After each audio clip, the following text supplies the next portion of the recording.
الحمدللہ رب العالمین والصلاة والسلام علی سید المرسلین وعلی آلہ واصحابہ اجمعین، اما بعد فاعوذ باللہ من الشیطان الرجیم، بسم اللہ الرحمن الرحیم۔ الا ان حزب اللہ هم المفلحون۔ آمنت باللہ صدق اللہ العلی العظیم۔ وقال اللہ تعالی في شأن حبیبہ الکریم، ان اللہ وملائکتہ یصلون علی النبی یا ایھا الذین آمنوا صلوا علیہ وسلموا تسلیما۔ اللہم صل علی سیدنا و مولانا محمد معدن الجود والکرم وعلی آلہ وبارک وسلم۔ صلاۃ و سلام علیک یا رسول اللہ صلی اللہ تعالی علیہ وسلم۔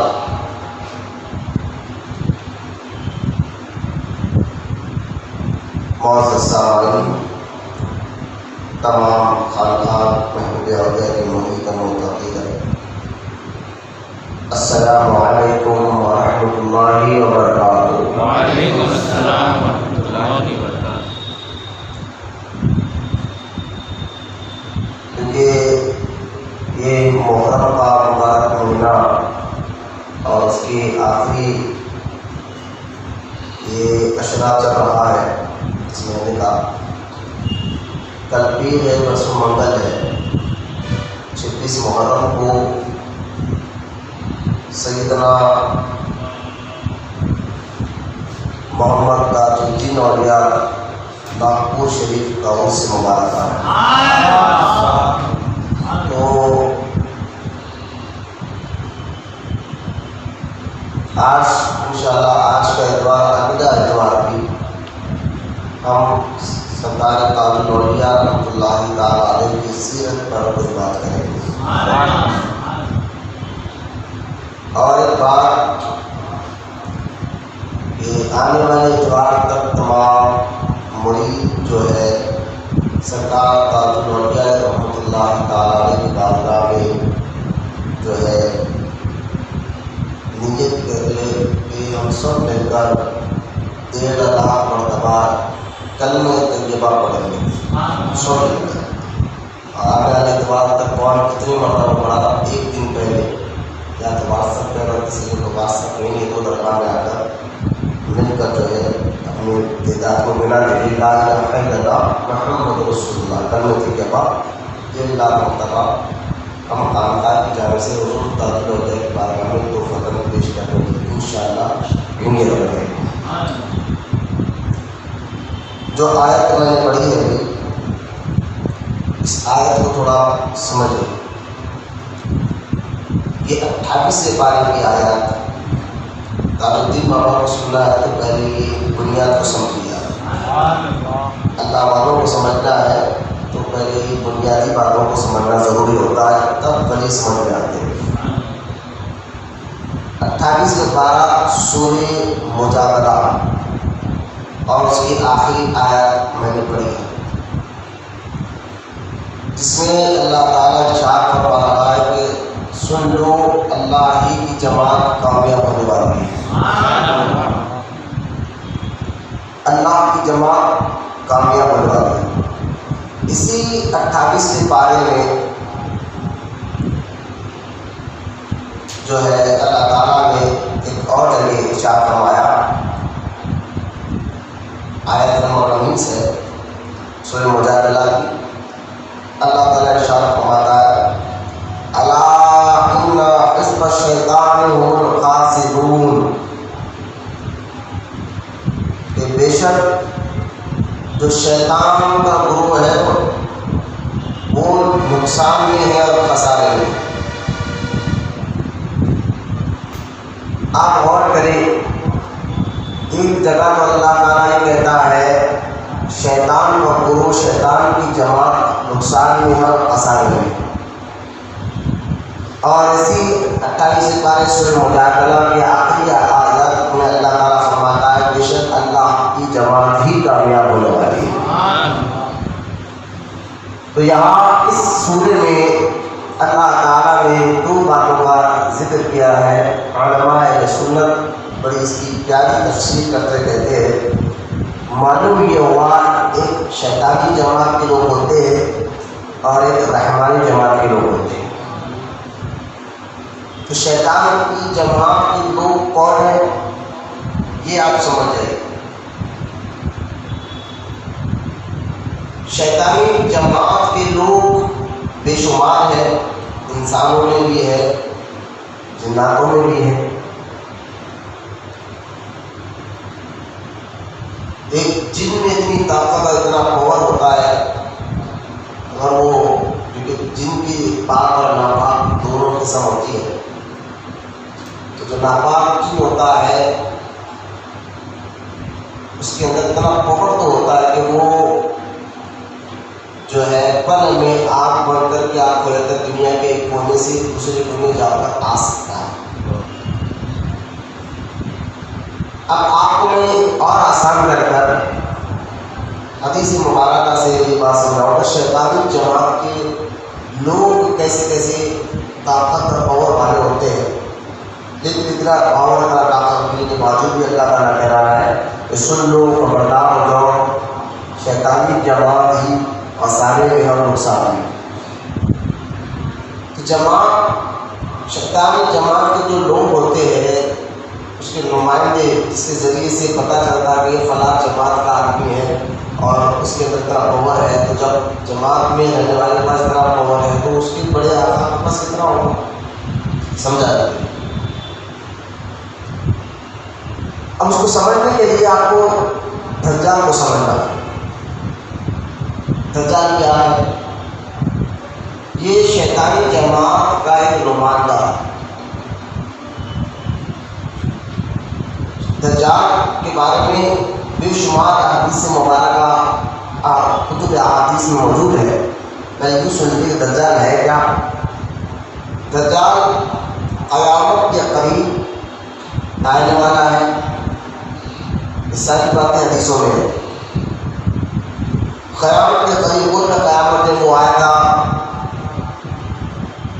اور اس کے بارے میں احادیث مبارکہ میں اتنا لکھا ہے کہ اس کے لیے ایک دن 1 سال کے برابر ہوگا.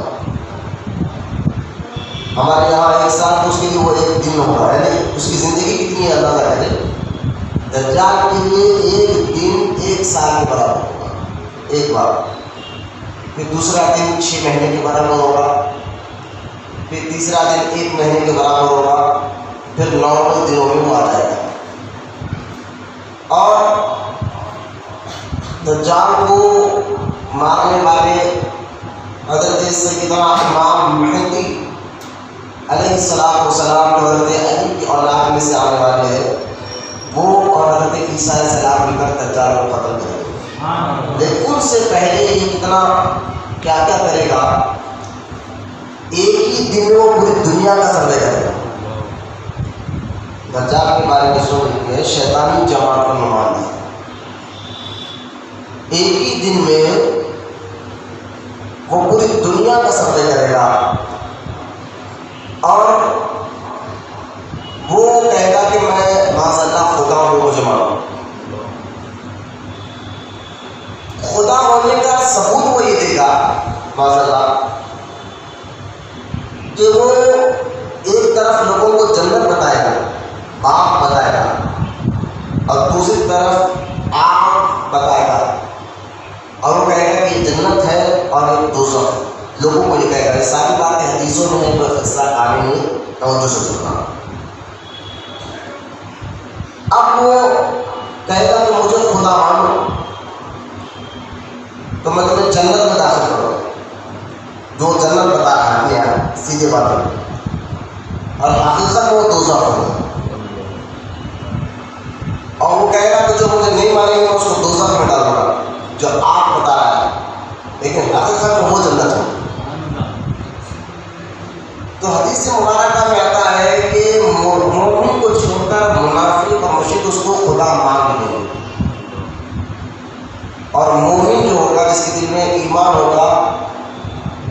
پہ یعنی وہ مومن جو ہے دجال کی پیشانی پر اس کو اس مسلمان کو کا صاف طور پر نظر آئے گا، کاف فا لکھا ہوا کافر، اس کا مطلب تو یہ مسلمانوں کو اس وقت نظر آ جائے گا، وہ اس کی بات نہیں مانیں گے.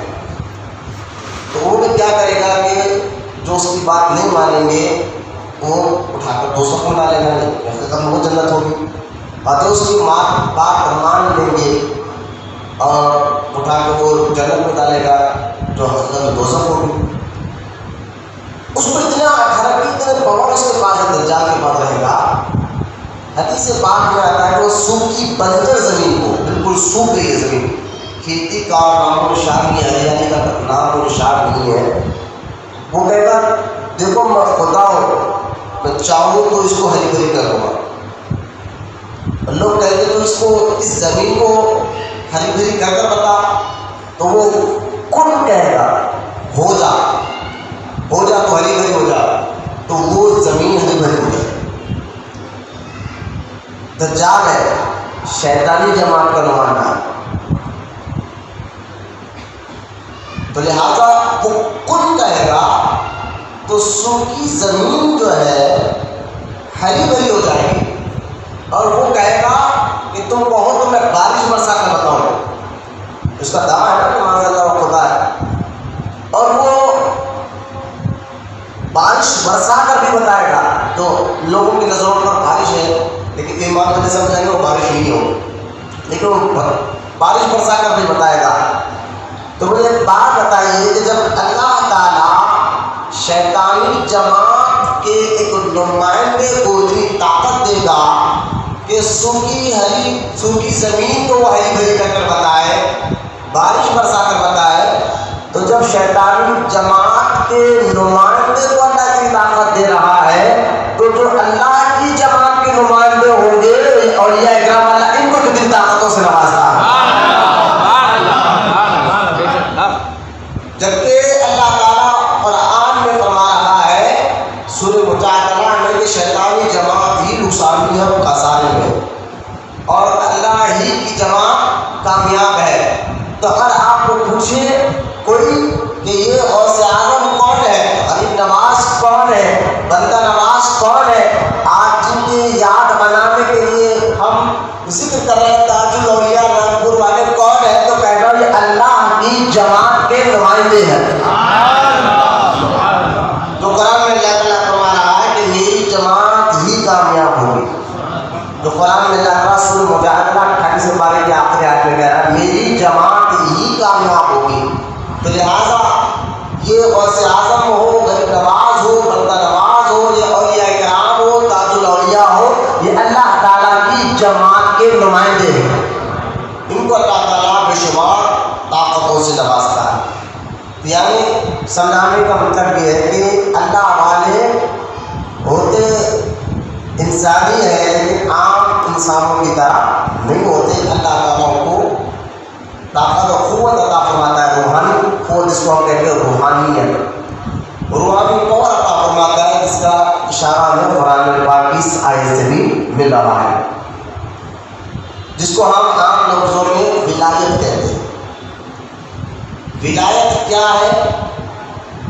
تو اس کے بارے میں محقق علی الاطلاق حضرت شاہ الحق محدث دہلوی رحمۃ اللہ علیہ نے غوث پاک کی ایک کتاب ہے فتوح الغیب، غیب کی باتوں کا ذکر، غوث اعظم کی کتاب ہے. سبحان اللہ. فتوح الغیب، فتوح الغیب میں اس کی ایک بات غوث پاک کی ایک بات کی شرح کرتے ہوئے شاہ الحق محدث دہلوی رحمۃ اللہ تعالی علیہ فرماتے ہیں کہ سنو غوث اعظم کو یہ کہہ رہے ہیں، سے پوچھا گیا ولایت کیا ہے، تو غوث اعظم کہتے ہیں ولایت نبوت کا سایہ ہونا. ولایت کیا ہے؟ جو ولیوں کو ولایت ملتی ہے وہ نبوت کا. یہ غوث اعظم کا مبارک قول ہے جو اس کی شرح کرتے ہوئے شاہ الحق محدث دہلوی کی شرح فتوح الغیب غوث اعظم کی کتاب کی شرح الحمدللہ میرے پاس موجود ہے، تو توجہ کرنا اس بات پر. ولایت کیا ہے؟ تو غوث اعظم کہتے ہیں ولایت ظل نبوت ہے، یعنی نبوت کا سایہ. نبی کو جو نبوت ملتی ہے جیسا ہمارے جسم کا سایہ ہوتا ہے، اسی طرح ولایت نبوت کا سایہ ہوتا ہے. یہ میں دلال صاحب نئی تحقیق کر کر آپ کے سامنے لایا ہوں. ولایت کے ہم نے کہیں پر یہاں پر کئی معنی بتائے ہیں، لیکن ایک معنی جو پہلی بار آپ کے سامنے اس گرے کو کھولنے کی کوشش کر رہا ہوں، اللہ کرے سمجھ میں آ جائے. بس نیند آپ کے ذہنوں سے ختم ہو جائے، سستی خواہی ختم ہو جائے، آپ فریش بیٹھے. تو غور کریں، ولایت نبوت کا سایہ، مطلب نبی سے جو کام ہوتے ظاہر ہوتے ہیں جو لوگوں کے عقل کے خلاف ہوتے ہیں، جیسے چاند کے ٹکڑے ہو جانا، جھاڑ چل کر آنا، پتھر پانی میں چلتے بھی جانا. نبی کے اشارے،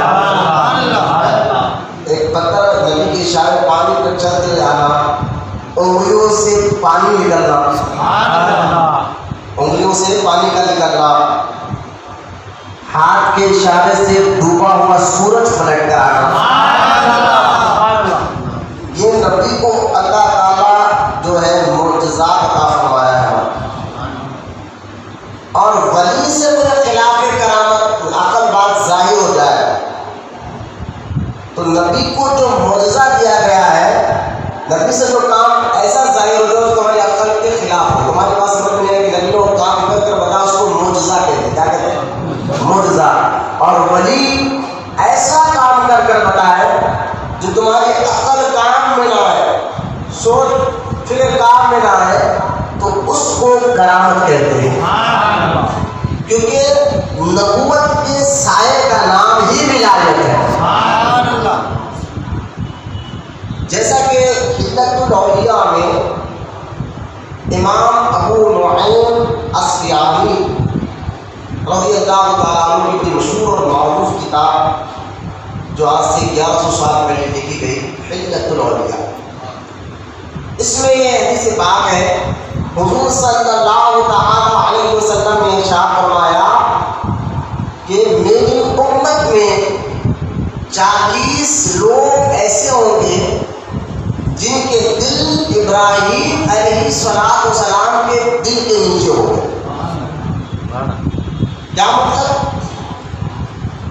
تو سرکار آگے ارشاد فرماتے ہیں 40 لوگوں کے بارے میں. سرکار نے فرمایا میری امت میں 40 لوگ ہر دور میں رہیں، اور ان میں سے کسی ایک کا بھی، ان 40 میں سے کسی ایک کا انتقال ہو جائے تو اللہ تعالیٰ پھر عام آدمی کو اس مقام تک پہنچا کر وہ 40 کی عدد کو پورا کر دیتا ہے. اور وہ ہر دور میں ہر علاقے میں ہوتے ہیں. سرکار کی حدیث مبارکہ ہے، سرکار علیہ السلام فرماتے ہیں کہ جن کے دل ابراہیم علیہ السلام کے دل کے نیچے ہوں گے. مطلب یہ کہ 40 لوگ وہ ہیں، سرکار فرماتے ہیں ان کے وسیلے سے اللہ تعالیٰ میری امت کی مصیبتوں، مشکلوں اور عذاب کو دور کرے گا.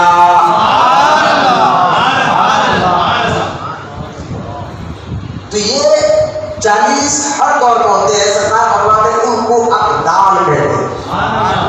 قرآن میں، حدیث میں یہ اولیاء کرام کا ذکر موجود ہے، اور رہنے کا اس پر میں انشاءاللہ آنے والی بات کروں. لیکن ہم سننا تاج الاولیاء کو سننا چاہتے ہیں تو ایک اور حدیث جو حلت الاولیاء میں بھی ہے، مشکات شریف میں بھی حدیث مبارکہ ہے. یہ حدیث آپ تمام نسبت والوں کو، جو اللہ والوں کو جو ہے چاہتے ہیں، ان کے لیے یہ حدیث یاد کرنا بہت ضروری ہے تاکہ اس کو جواب دے سکے، سمجھ سکے. 2 حدیث میں سنا کر انشاءاللہ تاج الاولیاء کی بارگاہ میں آؤں گا، کیونکہ تاج الاولیاء اللہ کی جماعت کی نمائندے کا نام ہے. اللہ کی جماعت کی نمائندے کا نام تاج الاولیاء. ٹھیک ہے. اب پہلے حدیث سنیں، حضور صلی اللہ علیہ وسلم، یہ بھی حدیث حلت الاولیاء میں موجود ہے. کتاب کا نام حلت الاولیاء ہے، بیان ریکارڈ ہے، اس میں میں تھوڑا حوالے بھی ساتھ دے رہا ہوں. حدیث مبارکہ میں اللہ کے رسول علیہ السلام نے ارشاد فرمایا، جب پوچھا گیا صحابہ نے کہ حضور یہ بتایا کہ ولی کون ہوتا ہے، صحابہ نے حضور سے پوچھا اللہ کا ولی کون ہوتا ہے، تو اللہ کے رسول علیہ السلام نے ارشاد فرمایا ولی وہ ہوتا ہے جس کو دیکھنے سے خدا یاد آ جائے، جس کو دیکھنے سے اللہ یاد آ جائے۔ اب جو علماء سنت بزرگان دین کے مزار کی زیارت کرنے کا جو حکم دیتے ہیں کہ جاؤ درگاہ شریف کو جائیے زیارت کریے، تو مجھے ایک بات بتائیے کہ ہم درگاہ میں جا کر کرتے کہ اکثر ہم جیسا ولی کی مزار کو دیکھتے ہیں تو ہم فاتحہ پڑھتے ہیں یا قرآن لے کر بیٹھ جاتے ہیں، اب جس کو قرآن پڑھنا تو قرآن میں یاسین پڑھتے ہوئے بیٹھ جاتے ہیں، کوئی ذکر کرتے ہوئے بیٹھ جاتا ہے، کوئی درود پڑھتے ہوئے بیٹھ جاتا ہے، یعنی یہ ذکر یعنی ذکر اللہ کا ذکر ہی تو یاد کرا، مزار کو دیکھ کر بھی خدا کی یاد آتی ہے۔ یہ عقلی طور پر سمجھنے کے لیے ہم مزارات کے پاس جا کے کرتے کیا ہے، مزار کو دیکھتے اللہ کا ذکر ہی تو کرتے ہیں، اور سرکار نے کہا فرمایا ولی کو ہوتا ہے جس کو دیکھنے سے اللہ یاد آتا ہے، تو مزارات کو دیکھنے سے ہمیں خدا کی یاد ہی تو آتی ہے، نہ کرتے کیا ہے، لوگ کہتے ہیں درگاہ جا کرتے کیا، میں نے کہا تمہیں یہ حدیث سے پتہ نہیں ہے، سرکار نے فرمایا ولی ہوتا ہے جس کو دیکھنے سے اللہ یاد آتا ہے، تو ان کے بارگاہوں میں آنے سے اللہ کی یاد اور تازہ ہو جاتی ہے، ہم سے کو زیادہ بڑھتی ہے۔ ایک تو یہ حدیث، اور تاج الاولیاء تاج الدین بابا رحمۃ اللہ تعالیٰ علیہ کے بارے میں حدیث، یعنی ان کے بارے میں سمجھنا ہے کہ اور حدیث آپ کو ذہن میں رکھنا ہوگا، وہ حدیث کیا ہے سن لیا، یہ حدیث رسول بتا رہا ہوں صلی اللہ تعالیٰ علیہ وسلم۔ اللہ کے رسول علیہ السلام نے ارشاد فرمایا کہ میری امت میں کچھ ایسے لوگ ہوں گے، توجہ کرنا، کچھ ایسے لوگ ہوں گے جن کو تم دیکھو تو ان کو اپنے قریب آنے نہیں دو گے، ان کو اپنے پاس بیٹھنے نہیں دو گے، اگر وہ تمہارے گھر کے دروازے پر آئے تو تم اس کو اپنے گھر میں داخل ہونے نہیں دو گے۔ پوچھا گیا حضور کیوں؟ کیونکہ دیکھنے میں اس کا لباس گندا ہوگا، ان کے جسم گندا ہوگا، ان کی داڑھی جو ہے کہ بال پر دھول ہوگی، سر کے بال بڑے ہوں گے، اور دکھنے میں تمہیں مجنون یعنی دیوانے نظر آئیں گے، لیکن آگے سرکار ارشاد فرماتے ہیں وہ ایسے لوگ ہوں گے اللہ تعالیٰ کے یہاں ان کا یہ مقام و مرتبہ ہوگا کہ جو وہ کہیں گے اللہ ایسا کر دے گا۔ یہ حدیث سنا رہا ہوں میں آپ کو علت الاولیاء کتاب سے، اور مشکات شریف میں بھی حدیث پاک موجود ہے، تو اس حدیث سے مجاذب کا مقام و مرتبہ مجذوب کہتے ہیں، اور مجذوب ہر دیوانہ مجذوب نہیں ہوتا، یہ بھی سن لیجیے، اس کی بھی ایک پہچان ہوتی ہے۔ آسان کر کے بتا دوں، مجذوب جو واقعی اللہ کے، اب کیوں کیسے مجذوب ہوتا ہے میں بھی بتاؤں گا، لیکن مجذوب کی ایک پہچان بتا دیتا ہوں، وہ یہ ہر دیوانے کو آپ دیکھ کر کسی کے بال لمبے ہیں اور کپڑے پھٹے ہیں تو ہر ایک کو دیکھ کر ہم مجذوب سمجھ اس کے پیچھے نہیں بات سکتے، لیکن سنو مجذوب کی پہچان تو یہ ہے کہ وہ برسوں نہاتا نہیں لیکن پھر بھی اس کے جسم سے بو نہیں آتا۔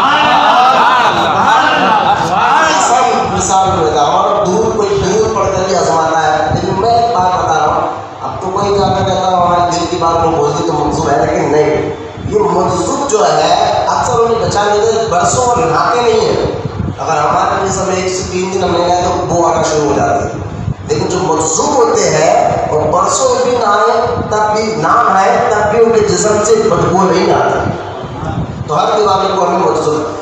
اب آئے تو یہ مجذوب کیونکہ تاج الدین بابا مجذوب ہے، اس لیے حدیث یاد کرنا، ناگپور کے تاج الاولیاء کے بارے میں جاننا، مجذوب ہے اس لیے مجذوب کے بارے میں ایک بات بتا دی، لیکن ایک اور تصوف میں تھوڑا سا اس گرے کو اور کھول کر میں آپ کو سمجھاؤں، ایک ہوتا ہے سالک اور ایک ہوتا ہے مجذوب، یہ تصوف کی زبان میں سالک اور مجذوب ہے، یہ ذہن رکھ گیا، لوگ جو ہے نا اگر کسی کوئی مجذوب ہو گئے تو کہتے ہیں مجذوب کا چھوٹو یہ اللہ کا دیوانہ ہے، ان پر شریعت ان سے کیا ملتا ہوگا، مطلب وہ اگر کسی کا پیر مجذوب ہو جائے، مجذوب کیسے ہوتا ہے پہلے وہ سن لیجیے، اس کے بعد میں بتاتا ہوں کہ کیا ہوتا ہے۔ صادق اور مجذوب، صادق وہ ہوتا ہے جو ہوش و خرد رکھتا ہے، عقل بھی رکھتا ہے، جس پر شریعت لاگو ہوتی ہے، اللہ رسول کا قانون پر وہ سختی سے عمل کرتا ہے مرید ہونے کے بعد بھی، اور اس کی عقل ٹھکانے پر رہتے ہیں، اس کو جو ہے ظاہری طور پر اس کا ہوش ہوتا ہے، عقلمند ہوتا ہے، باوجود اس کے جو اللہ تعالیٰ کی معرفت کے جام خود پیتا بھی ہے اور دوسروں کو پلاتا بھی ہے۔ اللہ کی معرفت کا جام جس کو مل جائے، جو سمندر دل میں رکھتا ہو اور دوسروں کو اس کی حیثیت کے مطابق بھی نوازتا ہو، جیسے کہ پیر اور مرید کا مسئلہ ہے۔ مرید پیر پر لازم ہوتا ہے کہ اپنے مرید کو اس کی طاقت کے مطابق وہ توحید کا جو معاملہ ہے اس کو سمجھائے۔ آپ دیکھیں موسیٰ علیہ السلام نبوت والے، بلکہ نبی بھی ہے موسیٰ علیہ السلام اور رسول بھی ہے۔ موسیٰ کلیم اللہ ہے، اللہ سے کلام کرتے تھے، لیکن اس کی معرفت کا ایک جلوہ جو ہے دور پر دیکھا تو سوئی کی نوک سے بھی باریک تھا، تو موسیٰ علیہ السلام سامان نہیں سکے، بے ہوش ہوتے، جب ان کے اندر نبوت کی طاقت ہے، رسول ہے، پھر بھی بے ہوش ہو گئے، تو ہمارا گندا جسم، ہمارا جو ہے دل کار کے اس کی معرفت کے ایک چھینٹے کو بھی ہم برداشت نہ کر سکتے ہیں، لیکن یہ اولیاء کرام ہے جو اور نبی پاک علیہ السلام کے سچے غلام ہے، حضور کے صدقے میں ان کا سینہ اتنا مضبوط ہو جاتا ہے جو معرفت کا توحید کا جام خود پیتے بھی ہے اور اپنے مرید کو حیثیت کے مطابق نوازتے بھی ہے۔ اس کے بعد بزرگان دین نے اپنا جھوٹا پانی کسی مرید کو دیا تو کسی مرید کو نہیں بھی دیا، جیسا کہ سرو نگر میں آرام کرنے والے شاہ محمد کلیار رحمۃ اللہ تعالیٰ علیہ کو لوگ ہمارے حیدرآباد میں اللہ کے حکم والوں کے نام سے ڈالتے ہیں، جن کی مزار سرو نگر مشتاق کے اندر دہلی میں موجود ہے۔ اللہ کے حکم والے ایک بار مزاج حضرت کی خراب تھی، یہ 40-45 سال پہلے پرانے بزرگ ہے، تو ان کی مزاج خراب تھی، تو آپ کو دیکھنے مریدین جو ہے آئے گھر پر، تو حضرت کہتے تو حضرت ایک مرید نے پانی لا کر دیا، تو حضرت نے پانی پیا اور پانی پی کر نیچے رکھا، ایک دوسرا مرید عقیدت میں دوڑتا ہوا گیا اور اس پانی کو پینا چاہا، تو حضرت نے ایک ایسی لاکھ اس کو مانی کو دور جا کر دیا، اور جب دور جا کر گرا تو ناراض ہو گیا، میں تو سکتا، لیکن مومن کا جھوٹا میں شفا ہوتا ہے، حدیث مبارکہ ہے، ایک بات ہے مومن کے جھوٹے میں کیا ہے؟ شفا ہے۔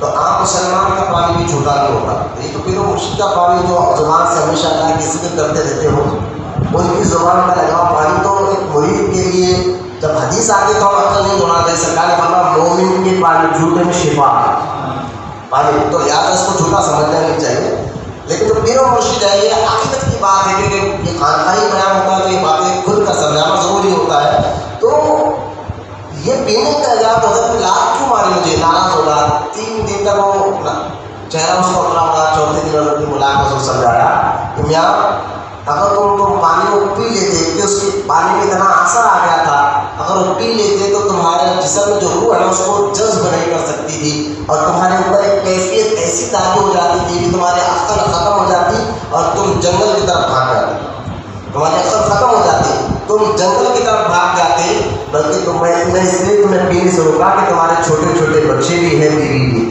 اگر تم جنگل کی طرف بھاگ جاؤ گے تمہارے بیوی بچوں کا کیا ہوگا، اس لیے میں نے تمہیں وہ پانی پینے سے روکا ہے۔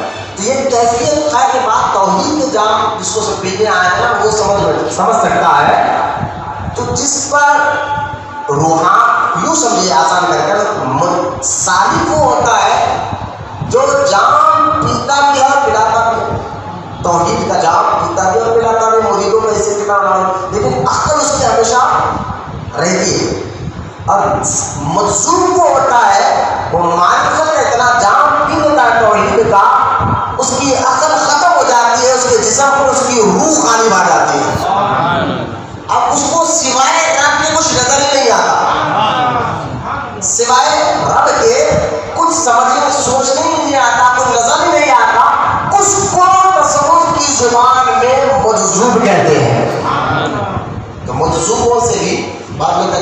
ہو گئے، ہمارے پیر منظور ہو گئے، تو جیسا کہ بعض لوگ سالک بھی ہوتے ہیں، منظور بھی ہوتے ہیں. کبھی وہ سالک ہوتے ہیں تو عقل میں کبھی کچھ دیر کے لیے منظمانہ کیفیت، ایسے بھی ولی گزرے ہیں کچھ دیر کے لیے ان کے اوپر منظمانہ کیفیت تاریخ ہو جاتی تھی اور ہوش نہیں ہوتا تھا، پھر وہ ختم ہو جاتا. لیکن بعض منظور ہوتے جو 24 گھنٹوں کا وہ کیفیت تاریخ ہوتی ہے اور وہ ہوش میں آتے ہی.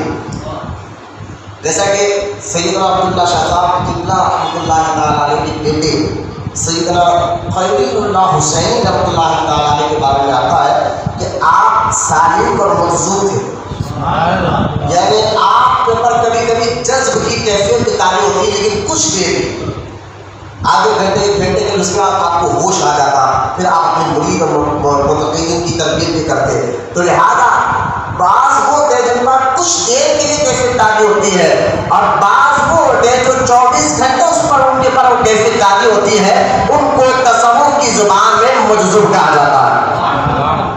اور مجذوب ملتا کیا، دیکھیے شاہ عبدالحق محدث دہلوی رحمۃ اللہ علیہ کے پیر و مرشد، بلکہ مجدد الفسانی شیخ احمد سندی رضی اللہ تعالیٰ عنہ کے پیر و مرشد سرکار سیدنا خواجہ باقی باللہ رحمۃ اللہ تعالیٰ علیہ کا مزار کوئی میں ہماری عظیم پڑھونی ہے. خواجہ باقی باللہ رحمۃ اللہ تعالیٰ علیہ اپنی ظاہری زندگی میں مجازی کے پیچھے پہنچ جاتے تھے.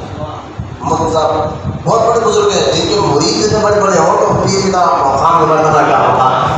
مجازی کے پیچھے پہنچ جایا کرتے تھے، اور ان کے ساتھ بھی دیکھو ایک دن ایک مجازی نے کہا کہ بھائی تمہارا حصہ فلاں بزرگ کے پیسے جاؤ وہاں جا کر ان سے فیض حاصل کرو. تو مجذوبوں سے ملتا ہے. تو تاج الاولیاء کون ہے؟ تو آپ پر جذب کی کیفیت طاری ہو گئی تھی. کب ہوئی تھی؟ اس کو سمجھنا ہے تو پہلے تاج الاولیاء کی ذاتی زندگی کو سمجھنا ضروری ہوگا. بولے محمد سبحان قرآن کی آیت اور احادیث سے کچھ باتیں سمجھانے کے بعد قواعد ناپوری اولیاء کی بات مجازی کو سمجھنے کی میں امید کرتا ہوں آپ سمجھ گئے ہوں گے کہ منظور کس کو کہتے ہیں، ان پر کیا کیفیت طاری ہوتی ہے 24 گھنٹے کے لیے. اب تاج الاولیاء رحمۃ اللہ تعالیٰ علیہ جو ہے، یہ ان کے والد کا نام تاج الدین بابا کے والد کا نام سید بدر الدین ہے، اور والدہ کا نام سیدہ بی بی مریم ہے. ٹھیک ہے.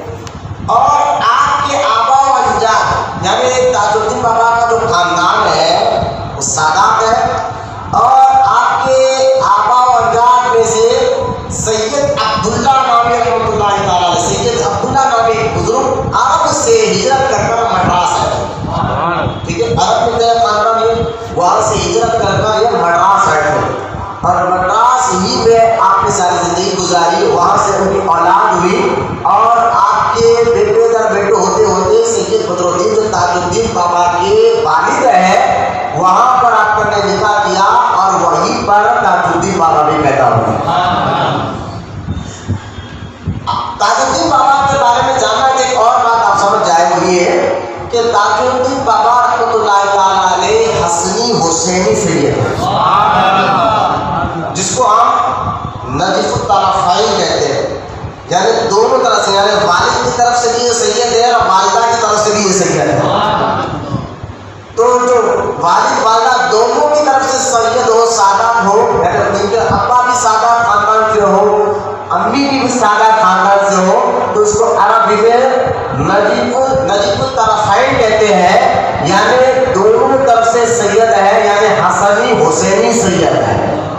کیونکہ خود تاج الدین بابا رحمۃ اللہ علیہ کے دور میں ان کی ظاہری زندگی میں کہ کسی نے اپنے بارے میں کتاب لکھی تھی، تاج الاولیاء کی زندگی میں کسی سیرت پر کتاب لکھی، اور لکھ کر جا کر کہا بابا میں نے آپ کے نام پر ایک کتاب لکھی آپ کی زندگی کے بارے میں، اور اس کتاب میں لکھا تھا کہ آپ ابو بکر صدیق کی اولاد میں سے ہیں. تو تاج الدین بابا رحمۃ اللہ تعالیٰ نے باتیں مجذوب ہے، پھر بھی آپ کو اسی وقت لکھنے والوں کو کہا تھا کہ جی ہم ابو بکر صدیق کے اولاد سے نہیں ہے جی، ہم تو امام حسن کی اولاد سے ہیں. خود تاج الاولیاء نے اپنے اس کتاب میں لکھنے والے رائٹر کو یہ بات کہی تھی. تو بعد میں تحقیق کا بات سامنے آئی کہ آپ حسنی حسینی سید ہیں. ٹھیک ہے. اب جب آپ پیدا ہوئے، آپ کی جو والد ہے پہلے آپ سید بدر الدین، کیونکہ والدین کا اثر جو ہے برابر اولاد میں آتا ہے. جن کے والد ذکر کر رہے ہو، یہ پریکٹیکل طور پر بات کو سنیں. جو بندہ ذکر کرتا ہے، اللہ کی ذکر میں رہتا ہے، تو ذکر کا اثر ادھر نظر. اللہ تعالیٰ کے ذکر کا اثر جو ہے خون میں آتا ہے.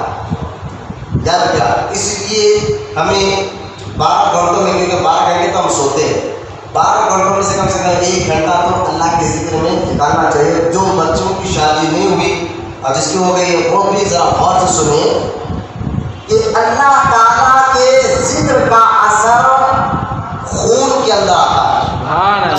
دماغ میں خون میں اللہ کے ذکر کا اثر ہوتا ہے. اثر سمجھا؟ پیٹ میں درد ہو گیا کہ ہماری نظر لگے تو نظر میں بھی اثر ہوتا ہے. تو لہٰذا جیسا نظر میں اثر ہوتا ہے، گولی ہے، ہم گولی کھاتے ہیں بخار کا اثر ختم ہو گیا. تو کیونکہ یہ اثر اس کے اندر اللہ نے پیدا کیا، تاثیر اس کو کہتے ہیں. اسی طرح اللہ تعالیٰ کے ذکر میں بھی تاثیر ہوتی ہے، اللہ کی یاد میں بھی تاثیر ہوتی ہے. تو جو اللہ کی یاد میں وقت گزارتا ہے تو خون میں اثر ہوتا ہے، اور یہی خون جو ہے پھر اولاد میں منتقل ہوتا ہے، داخل ہوتا ہے. اسی خون سے گوشت کے لوتھڑے ٹکڑے بن کر بچہ بنتا ہے. تو جن کے ماں باپ ساری زندگی اللہ کا ذکر، اللہ کی یاد میں گزارتے ہیں، تو بچے میں بھی جو اثر ہو کر داخل ہو کر باہر نکلتا ہے. اللہ کا ذکر خون میں اثر ہوتا ہے. اب جیسے آپ کی عادت ہو، جیسے آپ کی مزاج ناچنے کی ہے، گانے کی ہے، تو بچے بھی ڈر بنے. اور ناچنا گانا جیسا گندا گھنونا کام کر کر جس کو شرم و حیا نہیں ہے اللہ تعالیٰ سے، تو میں کہتا ہوں وہ اپنے آپ کو ٹکرے کہ اس کا ایمان کتنا کمزور ہو گیا ہے، کس کو ناراض کر رہا ہے. زندگی تو ایک لمحے کے لیے جو ہے آئے گی. سرکار نے خود ارشاد فرمایا میں دنیا میں 2 چیزوں کے لیے آیا ہوں. سرکار نے فرمایا سمجھانے کے لیے، حضور علیہ السلام میں 2 چیز ختم کرنے کے لیے دنیا میں آیا ہوں. ایک تو حسن اخلاق کی دعوت دینے آیا ہوں، اور دوسرا میوزک کو ختم کرنے کے لیے. میوزک گانے کو اتنا سخت جو ہے سرکار کا پسند فرماتے تھے. سرکار فرماتے تھے میرے آنے کا مقصد یہ میوزک ختم کرنا بھی ہے، ناچنا گانا ختم کرنا بھی ہے. تو جن کے اثر جو ہے نا، کم سے کم ہم تو چلے جائیں گے. ہم سرکار فرماتے تمہارے جانے کے بعد کچھ چیزیں ہیں تو تم تک سلام پہنچاتے رہیں گے.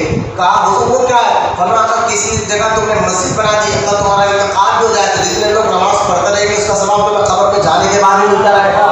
اور تمہاری نیک اولاد، تمہاری اچھی اولاد تمہارے جانے کے بعد بھی اگر تم نے اپنی اولاد کی اچھی تربیت کی، ان کو نیک بنایا تھا، تو تمہارے جانے کے بعد بھی وہ اولاد کا ثواب اللہ تعالیٰ قبر میں تمہیں عطا کرتے رہے گا. تو کم سے کم اپنی اولاد کا خیال کرے. ہم تو چلے جائیں گے، مر جائیں گے، اس کے بعد ہماری نسلوں کا کیا ہوگا، ہماری اولاد کا کیا ہوگا. یہ ہماری اور آپ کی اصلاح اور تربیت کی باتیں سوچنا چاہیے، کیونکہ خون میں اثر آتا ہے تو اولاد میں بھی، یعنی ماں باپ میں اثر ہوتا ہے، جو اثر ہوتا ہے وہ اولاد میں بھی ضرور آتا ہے. تو ہم نیک ہو گئے تو انشاءاللہ ہماری نسلیں بھی انشاءاللہ نیک ہوگی. اب غور کریں، سید بدر الدین جو تاج الدین بابا کے والد ہیں، اور یہ جو ہے کیونکہ ان کے آبا و اجداد فوج کو بہت پسند کرتے، فوج میں تھے. تو تاج الدین بابا کے والد بھی جب جو ہے نا نوکری کے لائق ہو تو آپ نے فوج میں داخلہ لیا. اور فوج میں جب داخلہ لیا تو تاج الدین بابا کے جو نانا تھے وہ اس وقت اس فوج کے صوبیدار تھے. صوبیدار یعنی ایک جو فوج کا بڑا افسر ہوتا ہے آج کے دور میں، بڑا آفیسر ہوتا ہے جس کے ہاتھ کے نیچے کئی فوجی ہوتے ہیں. اور فوج کو پسند بزرگان دین نے کیا ہے. فوج کے ساتھ پولیس کو پسند نہیں، پولیس کے محکمے کو پسند نہیں کیا، لیکن فوج کو پسند کیا. فوج میں کیا مجاہدہ بہت ہوتا ہے، وقت کی اہمیت بتائی جاتی ہے کہ ٹائم پر اٹھنا ہے، ٹائم پر کھانا ہے، ٹائم پر سونا ہے، اور بہت سی چیزیں فوج کے اندر ہے جو ایک ولی اپنے مرید کو اور خود بھی عمل کرتا مرید کو بھی کہتا ہے کہ ساری چیزوں کی پابندی کرے. تو فوج کو بزرگان دین پسند کیا تھا کہ یوسف بابا، شریف بابا رحمۃ اللہ تعالیٰ علیہ بھی فوج میں تھے، فوج میں تھے. تو تاج الدین بابا کے والد سید بدر الدین فوج میں داخلہ لے تو اس وقت جو صوبیدار تھے وہ تاج الدین بابا کی نانا، انہوں نے دیکھا کہ سید بدر الدین کی مزاج کو بڑے قریب سے دیکھا، جبکہ بڑے آفیسر تھے تو پورے اپنے چھوٹے چھوٹے جو ہے فوجیوں پر ان کو نظر کرنا ہوتی تھی، تو آپ نے دیکھا کہ یہ نوجوان سارے فوج میں نوجوان کا انداز ہی کچھ الگ ہے، اس کی مزاج ہی کچھ الگ ہے، اس کے اخلاق، اس کی بات چیت اور اس کی عبادت کا طریقہ، یہ کوئی نماز کو نہیں چھوڑتا، قرآن کی تلاوت قسم سے کرتا ہے، یہ ساری عادتیں دیکھ کر جو فوج کے صوبیدار تھے تاج الدین بابا کے نانا، ان کو تاج الدین بابا کے والد کی بڑی ادا پسند آئی اور انہوں نے اسی اداؤں کو دیکھتے ہوئے اپنی نیک اور پارسا بیٹی سیدہ بی بی مریم کا نکاح سید بدر الدین یعنی تاج الدین بابا کے والد سے کرا دیا۔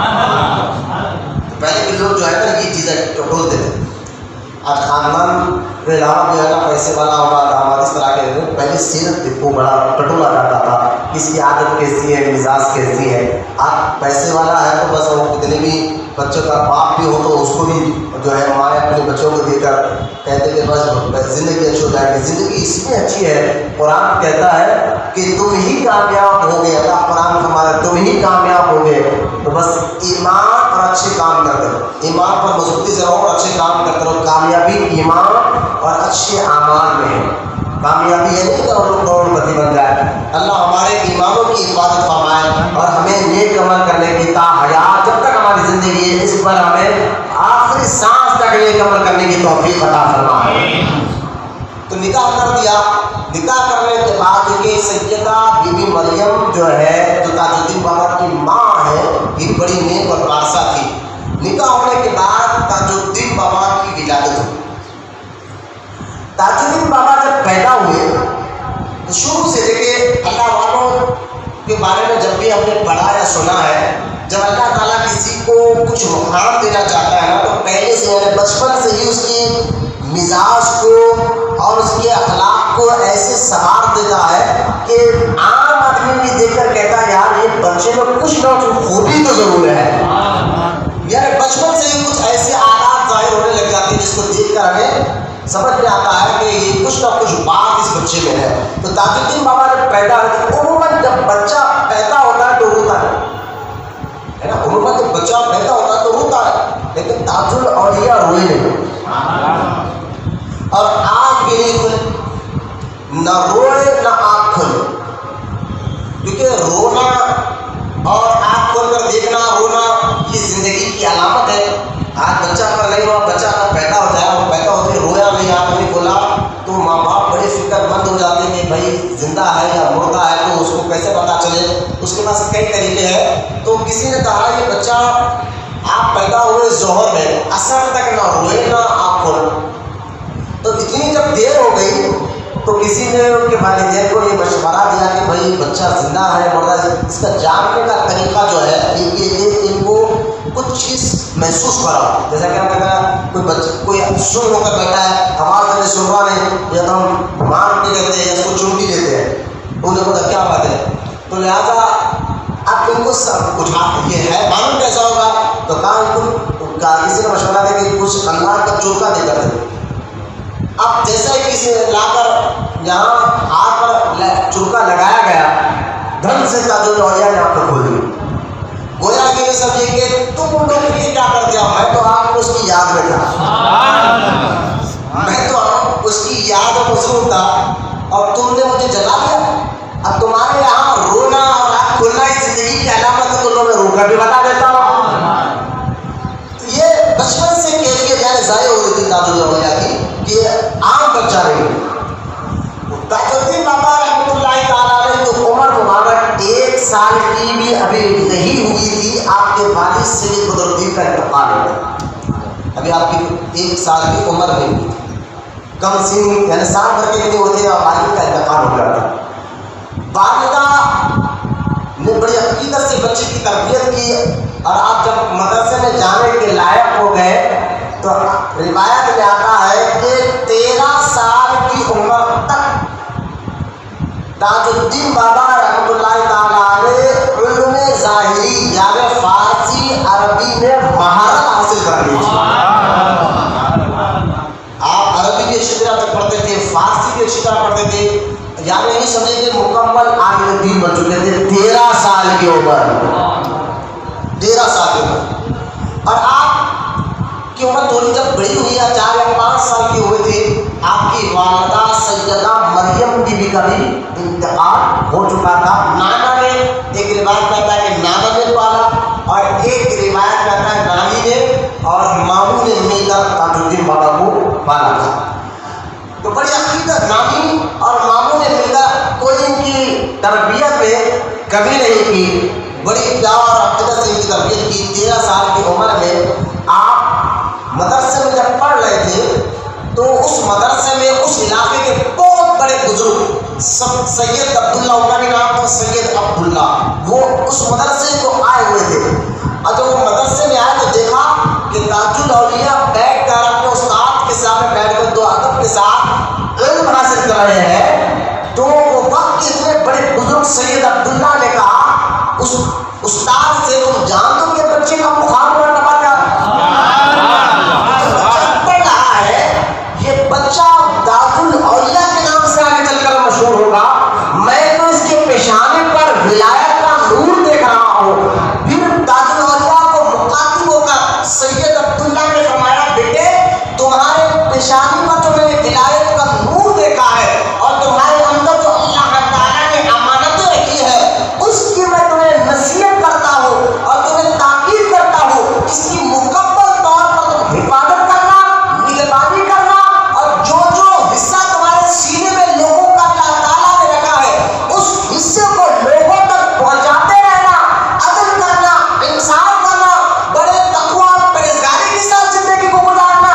اس طرح کی باتوں کی نصیحت کرتے ہوئے کہا کہ بیٹا تمہارے ذریعے سے ایک عالم فیض پانے والا ہے، لاکھوں نہیں کروڑوں لوگ فیض پانے والے ہیں. جو امانت اللہ تعالیٰ نے تمہارے سینے کے اندر اٹھی ہے، وہ امانت آگے چل کر جب بکھرے گی اور لوگ اس سے فیض حاصل کریں گے، میں ابھی سے تمہیں وصیت کرتا ہوں اس امانت کی تم اچھی طرح حفاظت بھی کرنا اور اس امانت کو پورے عقیدت اور انصاف کے ساتھ لوگوں تک پہنچاتے بھی رہنا.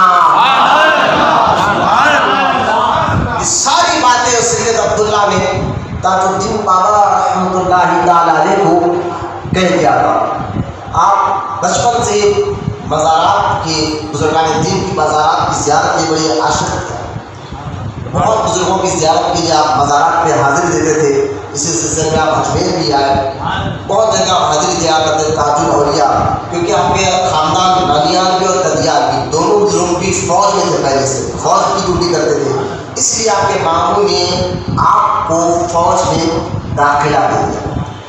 آپ فوج میں رہ کر بھی اپنے جو معاملات تھے، نماز کے، تہجد کے، ذکر کے، اذکار کے، اس سارے کاموں کو آپ نے فوج میں رہ کر بھی کبھی چھوڑا نہیں. سبحان اللہ. کیونکہ اللہ والے نام اللہ کی یاد ہو. اس کے بعد آپ پر جذب کی کیفیت آئی اور کس طرح آپ نے لوگوں کو پھر یہ یہاں تک تو آپ کی جو یہ زندگی میں آپ کو بتا رہا ہوں، فوج میں داخلہ لینے تک آپ سالک کی مزاج پر تھے. آپ سالک، اور سالک کس کو کہتے ہیں میں نے بتا دیا.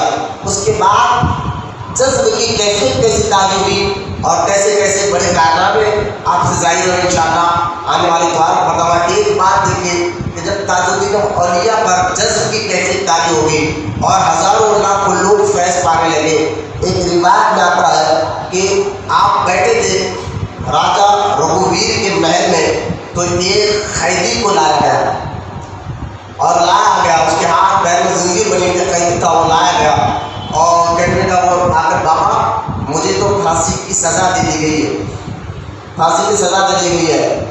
اور اس قیدی کو لانے سے پہلے کچھ عورتوں نے وہاں پر نیاز کی بنائی تھی. تاج الاولیاء کی پاس منت مانگی تھی، منت پوری ہو گئی تو نیاز بنائی. تو بارش اتنی ہوئی، وہ بارش میں وہ نیاز کی لکڑی جل نہیں سکی اور کھانا تیار نہیں ہو سکا.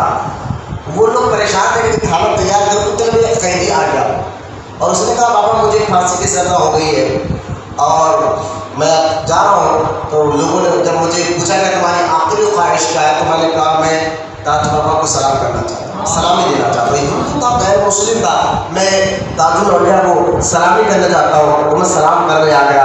تاج الدین بابا بیٹھے تھے اور بات تو ڈائریکٹ کھل کر نہیں کرتے تھے، اس نے آ کر یہ کہا تو جا جی حضرت کا الفاظ دیکھیں، جا جی نیاز کا کھانا کھانا جی، گھر جانا جی، گھر جانا ہے، آزاد ہے تو بولو نا سبحان اللہ۔ نیاز کا کھانا کھا، کہیں کی پھانسی ایسا کچھ نہیں، جا گھر جانا۔ اب لوگوں نے جب دیکھتے کا ڈھکن ہٹا کر دیکھا تو اپنی آنکھ سلگ گئی تھی بارش کی وجہ سے، وہ کھانا پک چکا، کھانا پک چکا تھا۔ اس قیدی نے کھانا کھایا اور کہا اب مجھے یقین ہو گیا ہے کہ میں پھانسی نہیں چڑھا جاؤں گا۔ لوگوں نے کہا تجھے سزا ملی کیوں پھانسی کی؟ کہا کہ میں نے اپنے نوکر کو دیکھا وہ میری بیٹی کے ساتھ غلط حرکت کر رہا تھا، تو میں نے اپنے بیٹی اور دو نوکر کو دونوں کو مارنا چاہتا تھا، بیٹی تو بھاگ کے نوکر مر گیا، اس کی یہ سزا مجھے ملی ہے۔ لیکن اب تاج بابا نے کہہ دیا نا، اب مجھے یقین ہو گیا ہے کہ اب میں اس پر نہیں چڑھ سکوں گا، یہ کہنا تھا۔ اور اس نے ریکویسٹ درخواست داخل فرمائی، اوپر سے آرڈر آیا کہ اس کو آزاد کر دیا جائے۔ تاج العالیہ کے پاس جو غیر مسلم عورتیں آئی تھی اور آپ ریتی میں بیٹھے تھے، کہا بابا 12-15 سال ہو گئے کہ شادی ہو کر اولاد نہیں ہے۔ تاج الدین بابا نے مٹی سے ریت سے لڈو بنایا اور کہا کھائے، اور کھا کر اس عورتوں کا 2 لڈو دیے، تم بھی کھانا جی، تم بھی کھانا۔ ایک عورت نے کہا تو وہ لڈو بن چکی تھی، اس نے عقیدت سے کھا دیا۔ دوسری عورت نے ریتی کے اندر، بولے یہ کیا ہے، ریتی کے اندر دھسا کر چھوڑ دیا۔ اس کو سال بھر کے اندر جو لڈو کھا چکی تھی اس کو اولاد ہو، اور وہ جب جانے لگی نیاز دے کر تو اپنے اس عورت کو بھی کہا کہ چلو ہم نیاز دے کر تو جا رہے تھے، میں نے تو ایسا کام کر دیا تھا، میں یقین نہیں کر دیا، تم نے یقین کے ساتھ کہا اللہ نے تمہیں ان کے وسیلے سے اولاد دے دیا ہے، لہٰذا اب مجھے شرمندہ ہو رہا ہوں کہ پہچانے کیسے۔ اس عورت نے کہا نہیں، یہ تاج و بابا بڑی سخی ہے، تم جاؤ چلو تو صحیح۔ اب گئے، جانے کے بعد جو ہے تاج الاولیاء کے پاس یہ عورت ختم سر رکھ کر کہنے لگی کہ بابا مجھ سے غلطی ہو گئی ہے کہ میں اس لڈو کو کھایا نہیں تھا، تم نے تو ریتی میں دبا دیا نا جی، جاؤ تمہیں بھی اولاد ہو گئی۔ اگلے سال اس عورت کو بھی اللہ تعالیٰ نے اولاد نوازا، تو یہ دونوں غیر مسلم عورتیں آ کر تاج الدین بابا کے سامنے کلمہ پڑھ کر مسلمان بھی ہو گئے۔ یہ واقعہ بڑا مشہور ہوا ہے۔ تو انشاءاللہ اور بھی بہت سی باتیں میں وقت آنے والے اتوار کو کس طرح تاج الاولیاء پر جذب کی کیفیت تاری ہوئی، اس کے بعد جو فیض آپ کا اس وقت بھی جاری تھا آج بھی جاری ہے، کیونکہ ہمارے سلسلے قادریہ رضویہ کے دادا پیر حضور مفتی اعظم ہند مصطفیٰ رضا خان اعلیٰ حضرت کے بیٹے سے کسی نے پوچھا حضور تاج الدین بابا ولایت کے کس مقام پر ہے، ذرا اس کی وضاحت کر دیجئے۔ تو مفتی اعظم ہند مصطفیٰ رضا خان رحمۃ اللہ تعالیٰ علیہ فرماتے ہیں کہ تاج الدین اولیاء ولی نہیں ولی گڑھ ہے، ولی نہیں ولی گڑھ ہے۔ مطلب کیا ہے، ولایت اس مقام پر ہے جس کو چاہے ولایت دلا بھی دیتے ہیں، یا جو آتا ہے جن پر وہ نظر ڈالے اس کو بھی ولی بنا دیتے ہیں۔ تو ولی نہیں ہے، مفتی اعظم ہند کہہ رہے ہیں، مصطفیٰ رضا خان اعلیٰ کے بیٹے کہہ رہے ہیں۔ انشاءاللہ ان کی روحانیت پر آنے والے اتوار کو ہم اور بات کریں گے۔ بس آنے والے اتوار تک 8 ذکر میں سارے مرید سے کہوں گا، ہمارے نیت یہ کہ لا الہ الا اللہ محمد رسول اللہ، یہ کلمہ طیبہ مرید نہیں بھی وہ بھی سنے اور پڑھے۔